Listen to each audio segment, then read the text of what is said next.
আসসালামু আলাইকুম ভিউয়ার্স, কেমন আছেন আপনারা? তো অনেক দিন পর আমার বাড়ি যদিও খালি, যদিও অনেক দিন পরে রসুলপুর ফেরি ঘাটে আসছি।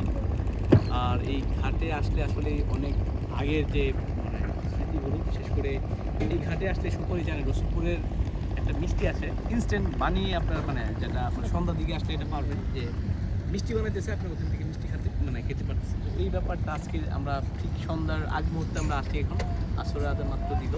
তো একটু পরে আমাদের কলিগদের নিয়ে এই মিষ্টিটা উপভোগ করতে যাচ্ছি। তো এই যে জায়গাটা, এখানে আসলে আমাদের অনেক স্মৃতি জড়িত। আর এখানে বিশেষ করে যারা ভাটিতে জন্ম, যাদের বিশেষ করে খালিয়াজুড়ি বা মদন মোহনপুর, সবাই এই ঘাটের ব্যাপারে সকলেই অবগত আছে।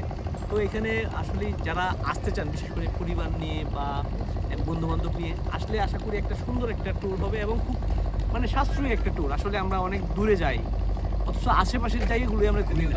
তো এই জন্য যারা আমাকে দেখছেন সবাইকে আমন্ত্রণ জানাই, সকলে আসেন, ঘুরে যান এই রসুলপুর ফেরিঘাটে এবং ধনু নদীর তীরে। আসসালামু আলাইকুম, ভালো থাকবেন।